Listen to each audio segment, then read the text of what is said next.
Qual é o melhor exame para descobrir se o coração funciona bem ou se ele está fraco?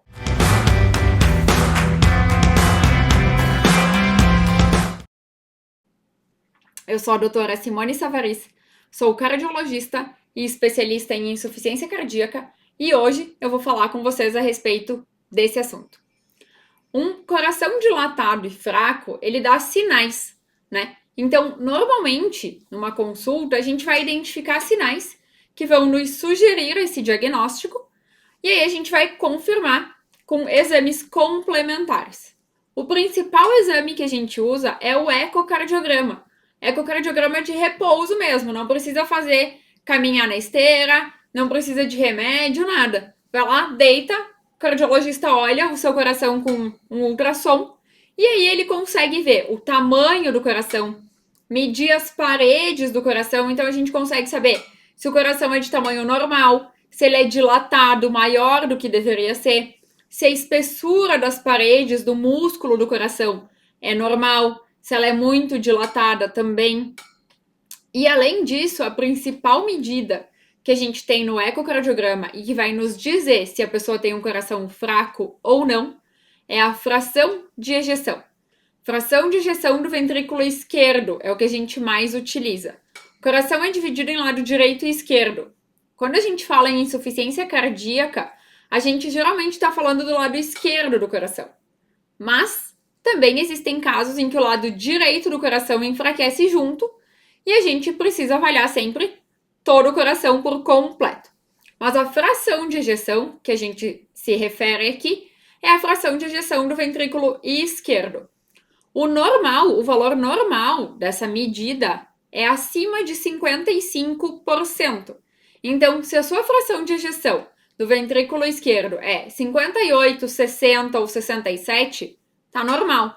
Agora, se ela é entre 40 e 55, significa que ela é levemente reduzida. Não é totalmente normal, mas não é péssima, não é totalmente reduzida. E quando ela é abaixo de 40, significa que esse coração está bem fraco. E ele precisa de muito suporte, ele precisa de tratamento, de acompanhamento bem de pertinho. Precisa investigar a causa. Tem um vídeo aqui falando sobre as causas de insuficiência cardíaca, você pode assistir depois, eu vou deixar o link aqui na descrição do vídeo. Então a gente precisa identificar a causa, tratar a causa se a gente identificar e dar remédios para ajudar esse coração a bater mais forte, a recuperar a força dele. Quando é levemente reduzida a fração de ejeção, a gente também tem alguns tratamentos que podem beneficiar o paciente e ajudar na força do coração para não chegar no ponto de ficar muito fraco. E por fim, o que eu quero explicar para vocês é que às vezes a gente pode ter a força do coração normal, então a fração de ejeção normal, e ainda assim ter um outro tipo de insuficiência cardíaca, que se chama insuficiência cardíaca com fração de ejeção preservada. O que é isso? Mas doutora Simone, tu não diz que a insuficiência cardíaca é só quando o coração fica fraco? Então, essa é a mais comum, né? A que a gente vê mais amplamente, mas nos últimos anos a gente tem descoberto outros tipos de acometimento do coração.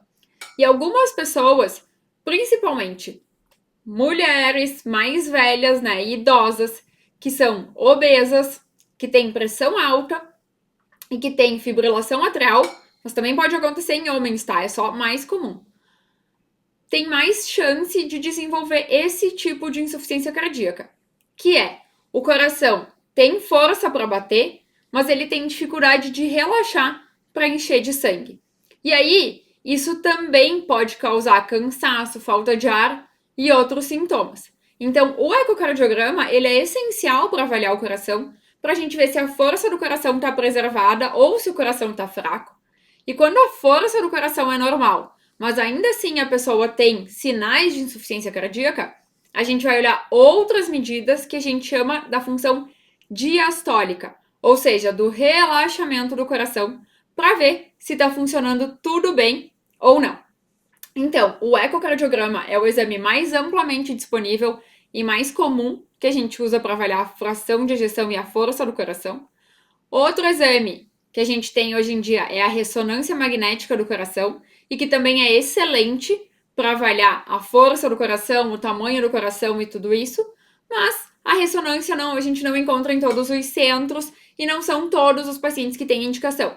O exame inicial é sempre o ecocardiograma e a ressonância vai ser feita em casos específicos que a gente precisa avaliar melhor algumas particularidades, investigar alguma questão de causa, como miocardite ou isquemia cardíaca. A ressonância nesses casos pode ser muito boa.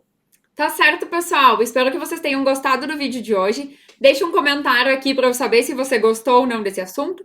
Se inscreve no canal e na próxima semana tem vídeo novo aqui para vocês.